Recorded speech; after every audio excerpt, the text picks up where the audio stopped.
والحث عليه. عن أبي هريرة رضي الله عنه أن رسول الله صلى الله عليه وسلم قال: إذا تشهد أحدكم فليستعذ بالله من 4: يقول: اللهم إني أعوذ بك من عذاب جهنم ومن عذاب القبر ومن فتنة المحيا والممات ومن شر فتنة المسيح الدجال. رواه مسلم. وعن علي رضي الله عنه قال: كان رسول الله صلى الله عليه وسلم إذا قام إلى الصلاة يكون من آخر ما يقول بين التشهد والتسليم: اللهم اغفر لي ما قدمت وما أخرت وما أسررت وما أعلنت وما أسرفت وما أنت أعلم به مني، أنت المقدم وأنت المؤخر، لا إله إلا أنت. رواه مسلم. بسم الله الرحمن الرحيم، والصلاة والسلام على نبينا محمد وعلى آله وأصحابه وسلم تسليما كثيرا. سبحانك لا علم لنا إلا ما علمتنا إنك أنت العليم الحكيم. أستغفر الله الذي لا إله إلا هو الحي القيوم وأتوب إليه. اللهم انفعنا بما علمتنا وعلمنا ما ينفعنا وزدنا علما. دي ترى سوية هجرية بكلاني كمناني أن بناني أن ولون فلا شهر زماد الأولى من هجرية سانكالو دورنا بيه أمغا أن ولون فلا ناي ميلادي نصارو كجاتي سانكالو تاني كلنا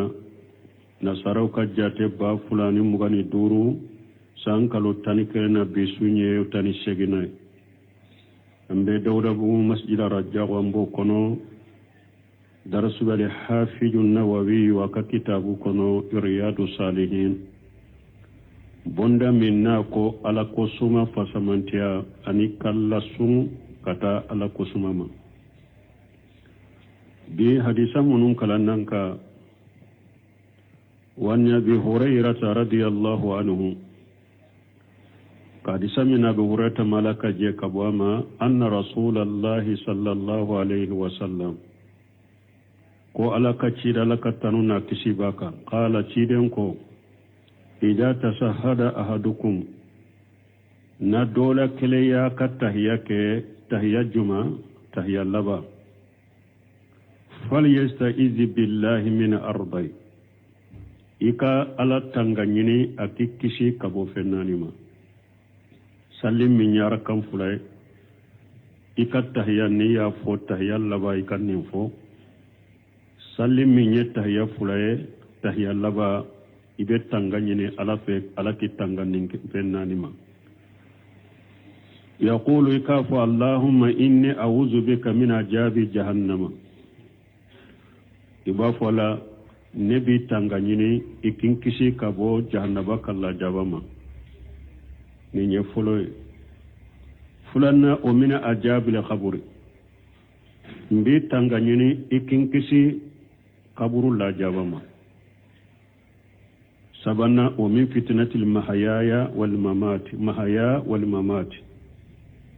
mbi tanganyini ikin kisi nyanama ya fitina mimbala ani saya fitina mimbe saya la ni saya kofela ikin kisama nanina o min sarri fitnati al-masih ad-dajjal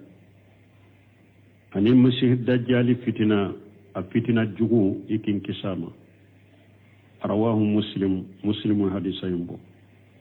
وعن علي رضي الله عنه كرسمنا علي ملك جكبام قال كان رسول الله صلى الله عليه وسلم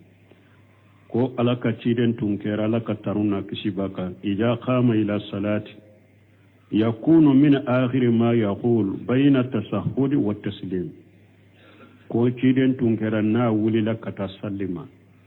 mana na sallira abin laba kam min fo akattahiyana kassalamuni ñogonce allahumma aghfir li ma qaddamtu wa ma aqartu aba fontigi alayka yafamma ñe junubu min ñe nke katteme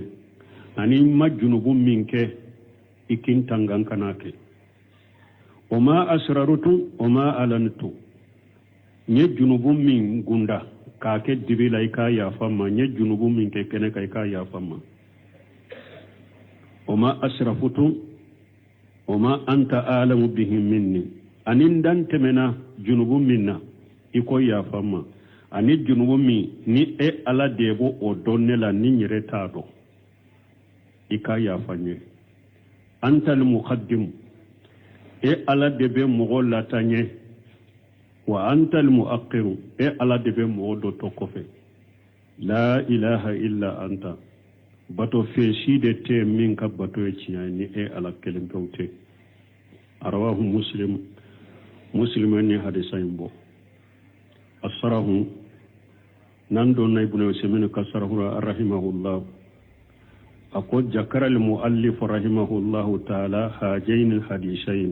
فيما يتأوج به أقول مؤلف على كنما أيني حديث فلاتو هذا مدام بتانغانيني نمونوني أيني حديث فلاتو أولا ويذكر الله به في صلوات ni hadisa fula ibe ala kosumanu ye ukasalli kuno fa fil awwal an abi hurairah radiyallahu anhu abi hadisa folola ka bo abu hurairah bolo la kaje ka wama anna nabiyya sallallahu alaihi wasallam qala kun nabiyyu malaka taruna kishiba ka ko idza tasahhada ahadukum falyasta'iz billahi min arba'i na dola kilenya tahiyake tanganyine alaki kisi fennanima wa fi lafzi tasahhudu al-akhir abe hadisan na chugo kuma dola ire waywerela tahyallaba ika tahyallaba ni tahyake kafori tahyallaba sani ka salamu bila tanganyini alaki kisi min fennanima sallim minye arakon fule komi fajiru jumaw nafilaw ibe abe fo o tahiyya de kono sallim minye tahiyya fulayde tahiyya laba ibe nin duwawu ke akono yaqulu ibafu allahumma inni a'udhu bika min ajabi jahannam wa min ajabi al-qabr wa min fitnati al-mahya wal mamati wa min sharri fitnati al-masih ad-dajjal hadhihi arba'atu umur nunu fule konani de amara an-nabi sallallahu alaihi wasallam an yasta'idda billahi minha cide nya marali kai ka ala tangani na ala kitanga kabuma ida anya cide nya mariya an kala tangani ne akan tanga kabun nunuma ija faragina min at-tasahhul yani qabla at-taslim nan tilalan ka tahiyala sanan ka salamuke an ka tangani na ala kan tanga kabun nin fennanima qawluhu nako a'udhu bika min ajabi jahannama folo na ko ala mbitanga nyini kin kishi jahannaba kalla jabama wa hiya an-nar jahannaba jumay tasma fatata awwaju billahi min ajabiha ibe ala tanga nyini akikishi tasuma illa jabama wa haja yasmal ma amilati min su'i nimbata ma amilati min su'i nasallallahu an ya'fu an anka minhu وهذا يشمل ما عملت من سوء تسأل الله أن يعفو عنك منه ni abata ye bara jugu minke ka fontanga jahannaba la jabama abata ye bara jugu minke ibake ka ala deli ko ala killa fiya ka boy ka bara juguma wama lam ta'mal min as-su'i tashalu Allah an yujannibaka iyyahu awa ibet ala tanganyini fana ibe bara jugu minke fana ika ala deli ala ki kisa mai kanake manan kisi la jaba jahannaba la jaba ma kofla de bala ye bora jugu minke kateme ka ala deli ala ki lafiya ka bo bara juguma ala kani la jaba na ay kala deli fana ika ko na tawla ima juguma min ke kala delati kisama abenin fula beta qawlu na ko min ajabil qabri na ko qabru la jaba li anna al qabra fihi ajab parce que qabru la jaba ba kono wa huwa ajabu daimu lil kafirin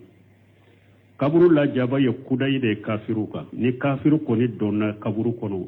la jaba ba ka de kudai fo kata riyama ni saka kunu kera dro beta to bele ba ke jannaba kono la jaba be dume kafir ka kaburu kono de wa azabu qaryan qatu lil athina ni kaburu la jaba abeshe ka tige kabo ala sosolauka junubu to kono islama junubu to ka kaburu kono ebe la jaba ni ka junubu hakede don no ka junubu hakke janina kabo la jaba dari ka kaburu kono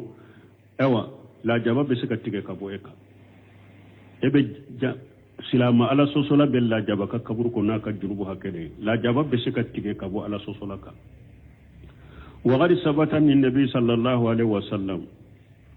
asabatiran nabi ma bola ala ka tanuna kishibaka annahu marra bi qabrayn shiden temena kaburu fulala wa qala innahuma la yu'ajjabani wa ma yu'ajjabani fi kabir aciden ko nin kaburu tigi fula o bake kala jaba de utake kala jaba fenna fana min ye fembay mana femmindo mo be sheki yire korosama femba te be sheki yire korosama la nyino yode na korte ko junubu batere amma ahaduhuma amuto kelendo fakana la yastaburi min al-bawl otunte ayere seniya kabo sugune de la na ye sugune kata yere seniya kabo sugune la sugune be sheka do farila sugune be sheka do ka finuna ode kera sababu kaburu la jabal la sheuma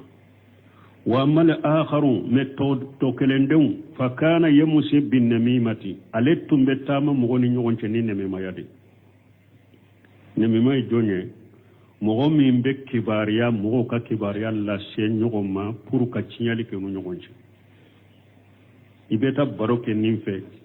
na ye min fo karasaye ka fo akofe ibe wuli ibo to fo o karasay nim foye karasay nim foye no karasa fana ye min fo ibe wuli kana fo nim fana ye karasa ye nim foye karasay nim foye pour ku ceciya ka balawuni tasuma wuli no nyogonce ka kele wuli no nyogonce ninde te ko konna mi meya mogo ka bara ye ni nya beke sababu ka kaburu la jabasima ne mi meya anana hadisa wurela la yadkhulul jannata an-namam ciden kon nememe ate do ar janna kono nememe te do ar janna kono ewa namima ewa eri kelembe min cinya dabal kela sankelen ta sika cinya namima a eri kelembe min cinya dabal kela sankelen ta cinya ewa on namima ya nyonya le do silamo celabbi fitina be jamana kono namima ya bala fitina be misiru kono namima ya bala fitina be kiun kono namima ya bala fitina be kabila uni nyogonce namima ya bala fitina be dumo uni nyogonce namima ya bala janko ni erejo soso namima ya kacha ni erejo soso kabbi kasya dama wode ya tonya fuya sinya jole nan sera ni yoro suguna bana munum banna nim bana nunu anko prepare la tini ni eni mogo dobe telefoni la sisa ebe abe kuma eba ke kaka kuma eresrema sarama haram nemi ma yade do ale ba ke ka kuma ya wala ale nyana neni karasa kelende be kuma la eba ke ka eresre iba ci mogo worema nemi ma yado ni te nya kwa foye karasa ni be kuma minare mbake ka eresre de ana janto yerela ana do fana ka kuma imbeta yorowere abe kuma chogo me anodo me kam mo wole ata kala maka ka kuma iresira unofe ina sagi kuchi mo gore ma haram ube eye mo wole ka telefoni daile ka bira o paralela ima sarama ini mo gore bake ko lamma leta kala ma haram ne mi ma yade koy ibake kam mo de bila nyogona atebede nunun be radio soso ka telefoni doni ka bawu ya har kitabu de dila telefoni adabu ka aka yere korosi nunuma ne mi ma yawde do a ube moya bokali ci ema aye bokalen ci e doronde maka kuma do fe e be bokali maraiba ci mo worema ita sarama fana ne mi ma yade do de donc ni abeke sababu yomal qiyamah do kabru la jaba ba Allah se mo ma do bana were baro ife tarfoni be droki jukoro écouteri be tarfoni la tarfoni écouteri kumbolendo etado ja ebe ke ena be baro la nana yewa e baro nyogonya ena be baro la ja tarfoni ba ke kabeta na tilal dura ba ci mo worema ora to Cheikh Sal Fawzan ya faka kuma dola kwambe wakati laba minna ni rejezo ko ewa soso komimbe ake kuma kelen i janto ka kuma wulade mogo be ewa ikam mogo surun ani je nyogon do ibese kaddo ola ka telefoni di uma ko bila kanima ki kuma nyogonya ibe kuma munon fo ja abu were siro be tanu yoro were i janto yere la nim bedebe ankatila la ni rejezo sokola nim be togo de nemimaya wala nemimaya beke sababu ka kaburi la jaballa se mo ma hada madun ku jantu yorola hada madun ku janto u yerela andalla ka foya an ko minye ewa nemima qisa ni ewa abdullah qushayri bafo ani doni ke baka chama do de do nemima de do amma tigi ko ale be joyi ko ale ba ewa affaire ko parce que ne mi mado lebu bala kaba na ya fo mugo ba fa ne ko ni tewsa patron kele nana ko ale ba fe ka joyi sa ewa ako de fo min be ni joyi na iba do ako ni nyanne mi made ako ne mi ma ko kanu ya ne mi ma yake borade yebe nin takabila so de kono nin te bocho ko yere so ni ya ne mi ma ke borade so hemu be qisa info Abdullah Kuseri bako don ka batta man bafo aye joyin sa ana nana kabila ka sokono aba ka sokono baraw ke joyin min ke dondola tara patron musoma patron ka musoma awa ako ewa patron ako ewa musoima ako ka patron ba fe ka muso do furu ka farika sisa de nyammin krosala abafe ka do farika de ako me fura bala ako fura munye ako ni patron sin wara doro muruta abombo inkoro si munumbe iku dotige nu yo di doro abana muso werete farika ako basitala ako bisuna sin wara mboke mbutige kanu duma atara fo patron fana ya ko patron ako atara fo patron chemi fana ako patron ko ako jantu yera la de ako bi ko ni sinu wara muso bi kantige ha de min fuye ni sinu wara bi dro abi kantige ako ha ako kaisai kana si ono gode patron su ko ra dro pasoro na yere dawbe sinu wa aya yere daka yere ke ko sinu go asinu wara abebo men kala madro ja muso nya ka muru labbe Allah sagulen ba bolo sokono ce nya yere sinu go dro muso nya muruta kana ka bolo ke kam kro ko abe sinu no mina putige muru ba bolo pataro nya yela ko min fora cinyado aya bolo ni muru mina ako min fora cinyade do ayem muso fara pataro nyi muso yin fara joyi mulila tara fo muso in kamo ewa ako ewa patron pula kaka dem muso fakade ulo nana uye che faka atara fo che ka fana kamo ye ewa karsalan ka nana uya kamo fakade dugu be kabila fula be kele wulila kabila be bila na nyogolo kabila be ye nyogon faka kabila fula imbe kera ka do nyogon na ka nyogon faka nemimal eri kelembe min cinya dabali kela sankelen ta cinya awa ya yere korosin nemima yama abeke sababu ye ka kabru la jabal la shemoma qawluhu wa min fitnatil mahya wal mamati na ko ñanamaya fitina ani saya fitina fitnatul mahaya ma yuftasanu bihi al-insanu fi hayatihi wa tadurru ala shay'ain ñanamaya ka fitina ye munye fitina munum be hadamaden soro ka ñanamaya da la jarabi ni fitina munum bu soro ka la ñanamaya la o jiya ka ñanamaya hadamaden ka ñanamaya jiya ñanamaya kono fitina munum bu soro o fitina umbe munumunu ko fula de ka ko fula imma jahal wa subhati wa adamu ma'rifati al-haqq imma jahiliya ani subha ni te cinyado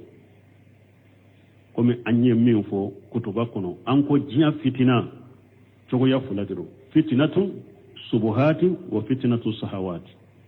afule ko defo jiya hada made fitina munun bi soro nyanama ya kono ate bonni abe munumunu nin ko fulade ka subha fitina ki soro we sahawa fitina ki soro subha ka fitina nye munye jahiliya ni te cinyado ko be nyagalem bi bolo ninde cinya ninde ngaloye ninde cinya tiguye nununde ngalon tiguye eto bo nyogonna fa yastabihu alayhi alhaq bil batil bo nin tigi cinya nin ngalon be nyagambi abolo fa yaghaw fil batil fa yahliku abeta bila galon na be halaki wode ato an ko doni ke bawo ko subuhatin ko o ilajuha al ilmun nafi subuhati afuraye minye doro doni sabatile doni nafa manka sore bolo doni sahale jinya ka ewa subuhaw ka fitina mimbe hada madem wala doni sahale doronde be wala afule ko de foya akon ni to doni jahiliye ete cinyani ngalo nyagambira e bolo ibe se kata bi galon kono ibe halaki Hamad al-Ansar doni ka baga bele bado tumbe Saudiya mu'bil wadi nunu rabi madigali nunu abdurajak badri nunu akacha ulubbe kalana nin chayna Hamad al-Ansar akwa ka kuma dola ko demsenu bawma minye iqwaniya sira minun tumbe ko iqwaniya akana gerula foi tubolo ni subuhate akwaya mabwa kana gere wani wulade ako foi tubolo ni subuhatu kadella be subuha ni gerelula doni sahalente e bolo dore beta bi ngalona subuhati fitina mayide min bi boala doni sahalende ro ni doni sahalenti bolo doro ibe bengalon kono ibe halati fulanna ko way masahawati ay hawa ube nindungo fitina fulanna min be hada made sore kanyana makono nindungo fitina nindungo bi haythu ya'lamu al-insanu li-haqqa lakinnahu la yuriduhu nindungo tay munye hada madem ple oyede hada made abe cinya dode me akalla nyini te cinya ate cinya fe nindungo tigi abe cinya dode ninde cinya ninde ngaloy nunu de be cinya ka nunu de galon ka bodo de me amma kote cinya la abe ta nindungo de fe wa inna ma yuridu al-batila alebe ngaloy de fe dron munum be galon fo munum be galon ka alebe wulude ne fa bode fa be tugu ko ni nyanya na ma yakka fitina fulanay ni ale ka furay munye al-iman wa sabr akasoro liman ya bi bolo sabali bi bolo ode bi bo fitnati subuha wa sahawati ode bi bo ofanala wa ma fitnatul mamati mesaya fitina faqila innaha fitnatul qabr do ko kabru fitina ko saya fitina do ko kabru fitina de do wa hiya suwalu al malakaini lil insani ko malikiya fula kanyinin kalika ta hadama demma ko fitina de do ida do fina ni hadama de ni su donna malikiya fula min bi nyininka an rabbihi wa dinihi wa nabiyhi nu go nyininka ka boy tige alama ki nyininka ka boy ka dinama ki nyininka ka boy kan nabi nyama wo do ko saya fitina ko ukambo odema malikiya fula kanyinin kali nu go nyininka nin ko fulala وقيل فتنة الممات هي ما يكون عند موت الإنسان دو كو سيا فتنة جمعة كو نيمبي هذا مدين نيمبي كي هذا مدين أي كسيا وقتي nimbo wakati وذلك وفله أن أصد ما يكون الشيطان حرصا على إغواء بني آدم عند موتهم شيطان فنا باكا يرجيجانا كورتو كورتو كبروك هذا مدين فيلي أفنا بو كده هذا مدين سا وقتي إني مبوغوتي ودي شيطان فنا كا يرجيجا وقتي بيه puru ki fili i fili to ka bo diyan kono ala kan kisama mogo ka saya ka wakati waye wakati min na ka gele setane bolo kosobe na be korto katama ba cesire pura ki fili i fili len ka bo diyan kono ka wakati labana yatil insana inda mautihi yuwaswisu lahu hada madin saya wakati setane banima abenima nabi wasu wa yusaktikuhu abilla shikafana ikadina la wa rubbama ya'muruhu bi an yakfura billahi azza wa jalla adola yere setane sato yere abi nyamar ya koy ka kafirani alai ha hada madin sato aw nanda fillahi yurma ban am hakili jigide hada madin sato setane bi wasu rubbama akacha yere يأمره بأن يكفر بالله عز وجل بين يامر يكوي كافرن علي هذا مدين ساتو شيطان أبين يامر يري الدولة يرى بين يامر يري كوي كافرن علي فهذه الفتنة من أعجم الفتن أو نيني فتنة بلا باي نيني فتنة بلا باي وبا فو أحمد بن حنبلي كنت ما متنبه سياني مكرنا abake kafo badu tumame abora yara kalma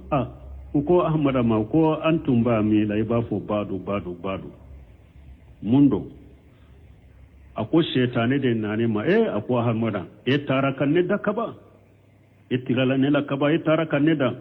ko ale ko shetane de ma badu ay ko feden tilala ila ko feden tilala men folo kan nin to ila matilila folo kofe nin bora wakati mi ma senna de wala kisira ila wala ntara kita ala kan kisi nimbala de setane hada maden nimbo wakati waya kayire jija wakati bede isat wakati puru killa sikai ka dinala ki wasu abinya mariya yere ki ka kafirani alai ni nya fitina bele bay wa ma fitnatul masih dajjali من مسيح الدجال كفتنة فالمسيح الدجال هو من يبعثه الله عز وجل عند قيام الساعة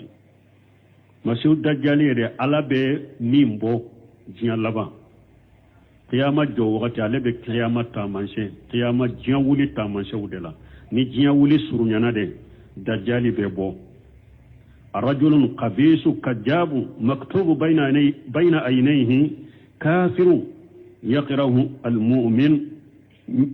الكاتب وغير الكاتب دجالي مغودي على بمين بوجيان لبا ني جيان ولي سرونيانا تي جوغو غالون تيغلا اسبلم با ني فلاني نيغونچه كافر اوري سبلم باتانا اتنا اني فلاني نيغونچه كافري سبلن دبي mumini iye kalankela yo ima kalawo ni kon ye mumini de iba kala tenga kafir iwo se ko kala ni kon ye mumini de i kala na ima kalawo sebeli min ba tenna ye boado e ba kala wa yaftinu Allah ta'ala bihi ala be mo la fitna na ye dajjaliye ya annahu yumakkanu lahu fil ard ba'da shay parce que ala be ma fantiya do dama digu koloka يبغي في الأرض 40 يوما ندجالي جيغنا أبي تلبيناني أبودة كدوكو كولوكا تلبيناني اليوم الأول طول سنة كاملة أكتل فلو ويه أنكا سانكلين دفلين دجالي بتلبيناني دا كدوكو كولوكا نا جيغنا نا بورا أكتل فلو وبيكم أنكا سانكلين دفلين يويه wasani tuluhu saharu akatile fulana oyanka kalo keleye wasalisu tuluhu usubu akatile sabana obe kome anka duguku warabi kashair la ayyam akatile to obe kome anka tile to seba warni hadisa nana yorore abena iriyadi la nyafe seba ye cide nyinin kan yorola uko aka dom min be kuma an ka sankelew yala donkele bato be an ngasa wala ako ay faqduru lahu qadaruhu ako aka sankelim bato imbe aba bede jatemina kala ku donkele ina sankele in ka bato be abo bede jatemina kala ku donkele ina yad'u an-nasa ila an yakfuru billahi ni dajjali nyana abora abe mogo nyamariya ku ka kafirani alay wa an yashriku bihi abu fu ku ka mushrika ken alay ka fen wor bato ka fara alaka yaqulu ana rabbukum dajjali ba fu mogo ne de awtigi alay wa ma hu jannatu wan naru dajjali arjanna do fara lemba ka tasuma do fara lemba ka lakinnaha jannatu fima yara an-nasu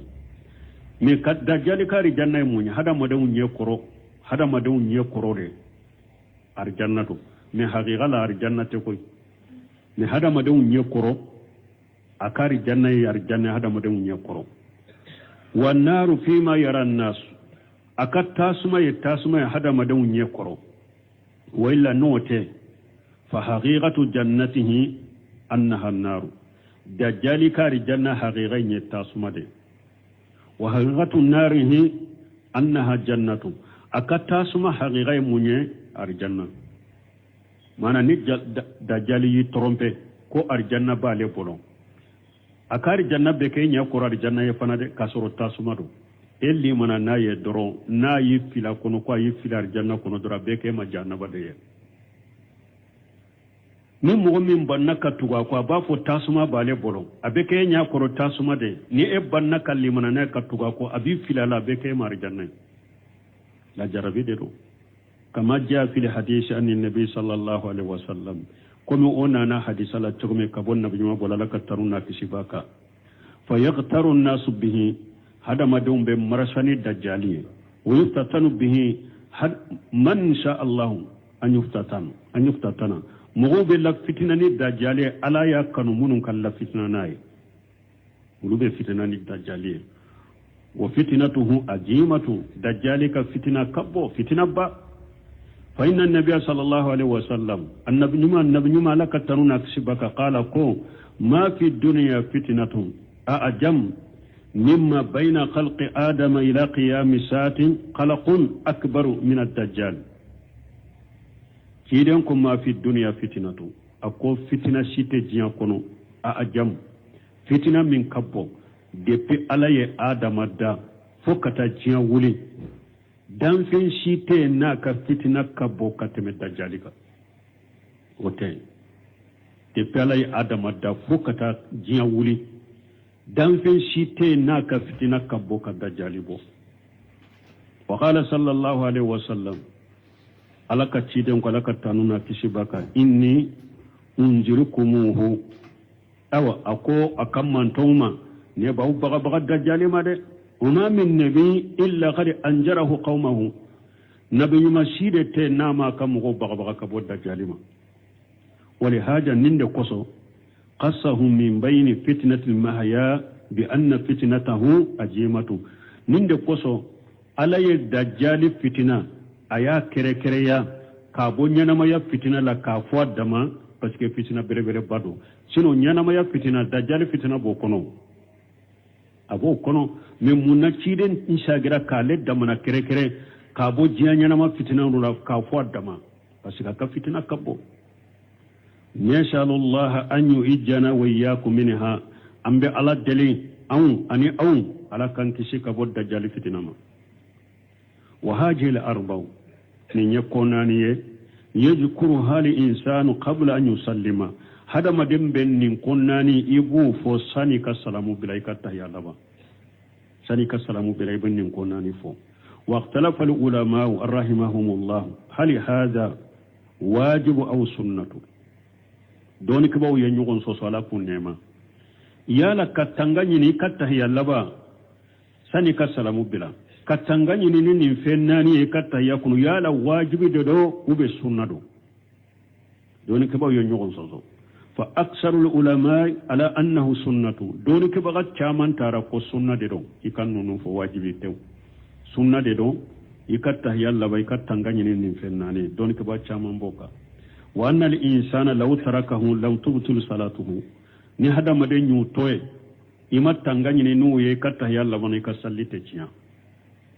don ke ba fan chaman beninde ka ko sunna wude don hari nuyu toye ika sallite ciya wa hala ba'dul ahli ilm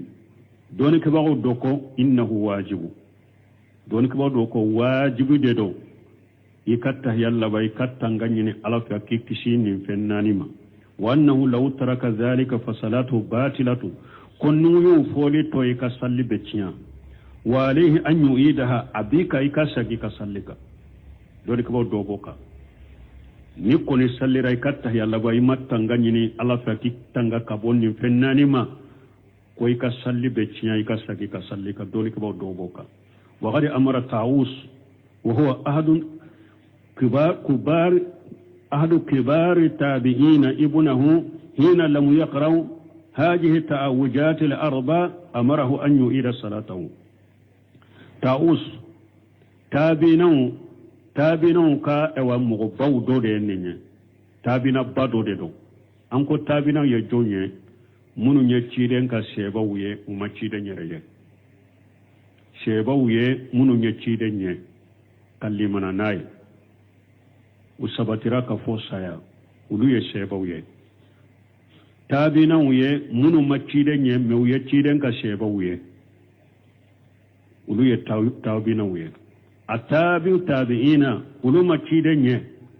uma shebaw ye me munu nye shebaw ye uye nin jama kulu sabaw ba ko nunu de ma salafu salih nin qarani saba ala yere yutanu qur'ana kono cide yutanu awa tawus tabinaw ewa mugo baw tabinaw ka chokor baw do de yoye tabina baw do tabinaw ewa ka chokor baw do wode tawusiye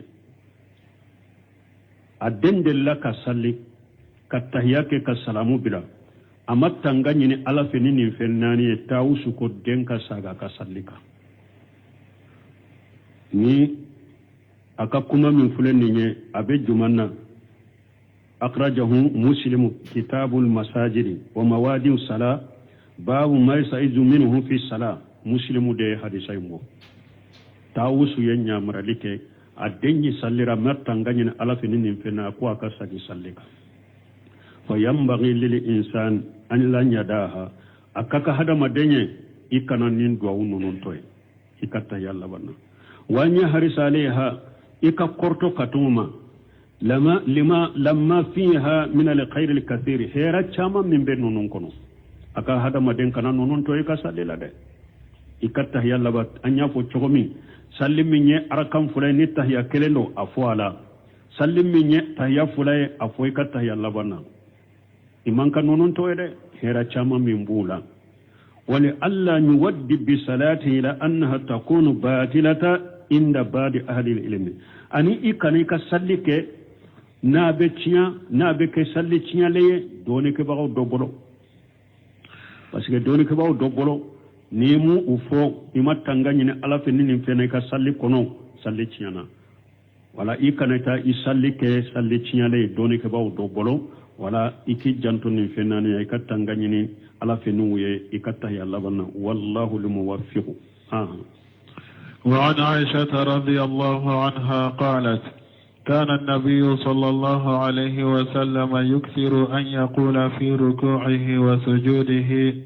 سبحانك اللهم ربنا وبحمدك اللهم اغفر لي متفق عليه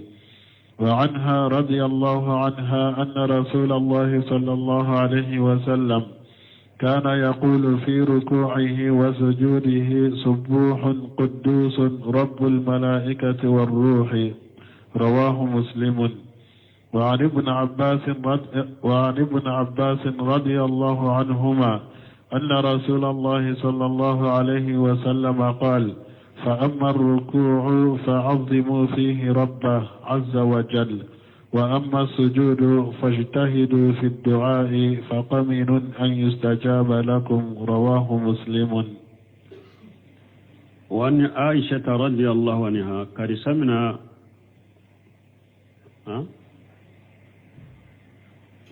amma faamu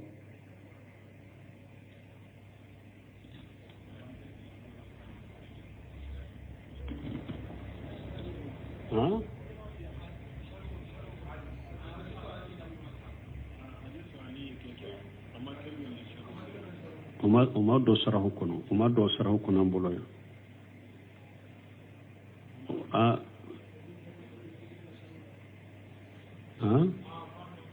awo abe sarahu kono ale de to min fitnatil mahya wal mamati wa min ajabil khabri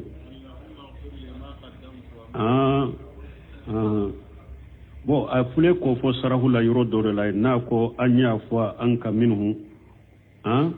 ante sallallahu anya fo anka minhu na ko wa haja yasmal ma amilita min suyi tasallallahu anya fo aka minhu wa ma lam ta'mal min suyi tasallallahu an yujannibaka iyahu kuma in be do yoro de la alika hadisan la nyil fule ninde mana ni ciden tumbe ala delintigi ala nye junubu minke kateme ka ya famma nye junubu min makono make ka ya famma ni la nyune mun hada maden ba ke ka duauke nye junubu minke kateme ala ka ya famma ma junubu minke ikin tangan kanake ikin kolosin kanake alika hadisa la nyine ye ode afana nani mba kono ode ya to nani ayen nindo ka faraka ninde koso mado ya fam wala nani aye ulufo sarahu kono mana minye jahannaba la jaba kaburu la jaba fitnati mahyalu ama ulufo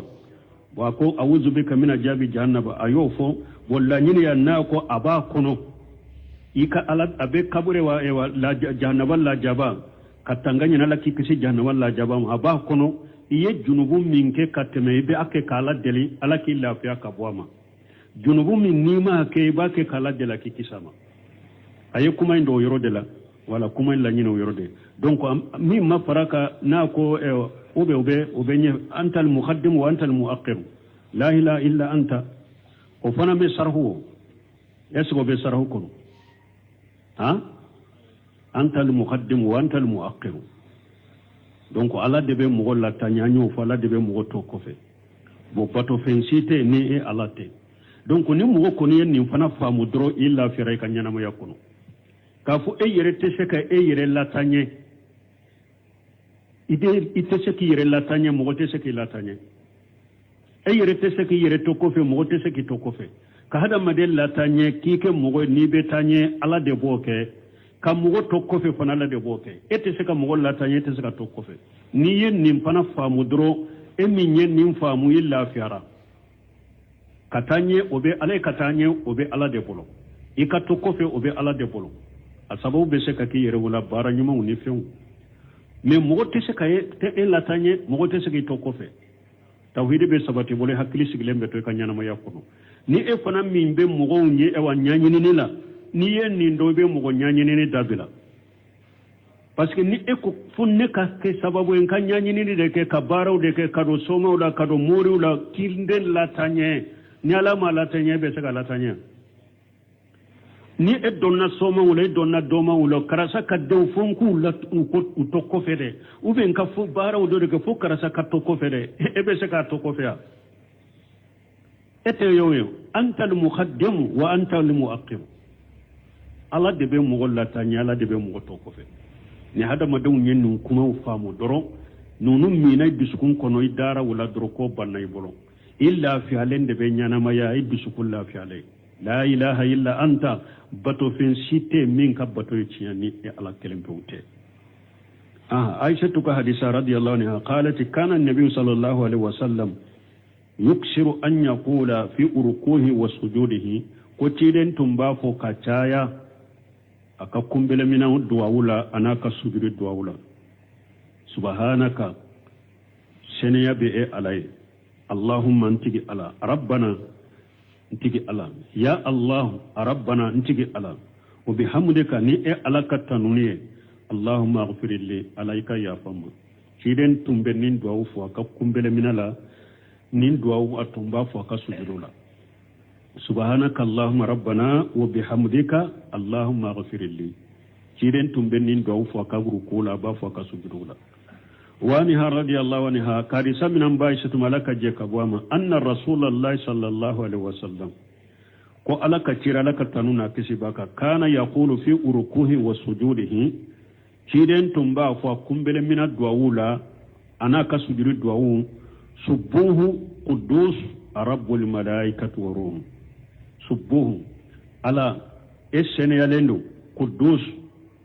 isene yalendo nunum beye mana kele ndarabu kanna beye de seneya comme an ko arabu kanyuru walendo kuma kele abese ka fo cinya fula sinya saba ntiga ala esene yalendo rabbul malaikati malikaw bettigiye e ala de wa ruhi ani jibrilu arwahu muslimu yabo wani ibn abbas radiyallahu anhuma karisa min abdullah ibn abbas malaka je kabu fula bema anna rasulullah sallallahu alaihi wasallam qala ko alaka cide alaka taruna tisibaka ko fama uruku fa ajjimu fihi rabba ajja wa jalla ciden ko kumbele minala aye attige ala bonyade masamin ka bakurtane aya bonya to de fo kumbele minala wodi atu ni kumbele minala ba fo subhana rabbiyal azim kumbele minala aya uttige ala bonyade wa masujudu mesujudu fastahidu fi du'ai aya yire jija du'u de la sujudu kono fa qaminu akaka an yusajaba lakum ala bawjabi arwahu muslim ni hadisa munu fulen no sarahu tesekake wakati koso ambu sarahu bila deres wala subhanaka allahumma rabbuna bihamdika ashhadu an la ilaha illa anta astaghfiruka wa atubu ilayk الشيطان الرجيم بسم الله الرحمن الرحيم كتاب رياض الصالحين باب فضل الذكر والحث عليه عن أبي هريرة رضي الله عنه أن رسول الله صلى الله عليه وسلم قال إذا تشهد أحدكم فليستعذ بالله من 4 يقول اللهم إني أعوذ بك من عذاب جهنم ومن عذاب القبر ومن فتنة المحيا والممات ومن شر فتنة المسيح الدجال رواه مسلم. وعن علي رضي الله عنه قال كان رسول الله صلى الله عليه وسلم إذا قام إلى الصلاة يكون من آخر ما يقول بين التشهد والتسليم اللهم اغفر لي ما قدمت وما أخرت وما أسررت وما أعلنت وما أسرفت وما أنت أعلم به مني أنت المقدم وأنت المؤخر لا إله إلا أنت رواه مسلم. بسم الله الرحمن الرحيم والصلاة والسلام على نبينا محمد وعلى آله وأصحابه وسلم تسليما كثيرا سبحانك لا علم لنا إلا ما علمتنا إنك أنت العليم الحكيم أستغفر الله الذي لا إله إلا هو الحي القيوم وأتوب إليه اللهم انفعنا بما علمتنا وعلمنا ما ينفعنا وزدنا علما دي ترى سوية هجرية بكلاني كمناني أن بناني أن ولون فلا شهر زماد الأولى من هجرية سانكالو دورنا بيه أمغا أن ولون فلا ناي ميلادي نصارو كجاتي سانكالو تاني كلنا نصارو كجاتي با فلاني مغاني دورو سانكالو تاني كلنا بيسوني تاني شغناي امبي داودا بو مسجد الرجاء وامبو كونو درس بالي حافظ النووي وكتابو كونو رياض الصالحين بوندا مناكو على كوسوما فاسمانتيا اني كالاسون kata ala kusumama bi hadisa munun kalananka wani abi hurairah radiyallahu anhu hadisa min abi hurairah malaka je kabwama anna rasulullah sallallahu alaihi wasallam ko ala ka cida ala ka tanu na kisi baka qala ciden ko idza tasahhada ahadukum na dola kele ya ka tahiyya juma tahiyya laba falyasta'iz billahi min arba'i ika ala tanga ñini ati kisi kabo fennanima sallim min ñara kam fulay ika tahiya ni ya fo tahiya laba ika nin fo sallim min ñe tahiya fulay tahiya laba ibe tanga ñini ala fe ala ti tanga nin fennanima yaqulu ika fo allahumma inni a'udhu bika min ajabi jahannama iba fo la nebi tanga ñini ikin kisi kabo jahannaba kalla jabama ni ñe foloye fulanna o mina ajabile khaburi mbi tanga ñini ikin kisi kaburu la jabama sabanna o min fitnatil mahaya wal mamati mbi tanga ñini ikin kisi ñanamaya fitina min bala ani saya fitina min be saya la ni saya kofela ikin kisama nanina o min sarri fitinati almasihi dajjal ani masihi dajjal fitina a fitina jugu ikin kisama rawahu muslim hadisa yimbo وعن علي رضي الله عنه كرسمنا علي ملك جكبام قال كان رسول الله صلى الله عليه وسلم ko alaka ciden tunkera alaka taruna kisibaka ida qama ila salati yakunu min akhir ma yaqul bayna tasahhud wa taslim ko ciden tunkera na wulila kata sallima mana na sallira abel labaka min fo akatta yana kasalamuni nyugonche allahumma aghfir li ma qaddamtu wa ma aqartu aba fontige alaika ya famma nye junubu minye nke kateme ani ma junubu minke ikin tangan kanake oma asrarutu oma alantu nye junubu min gunda kake dibila ika ya famma nye junubu minke kene ka ya famma oma asrafutu oma anta alamu bihim minni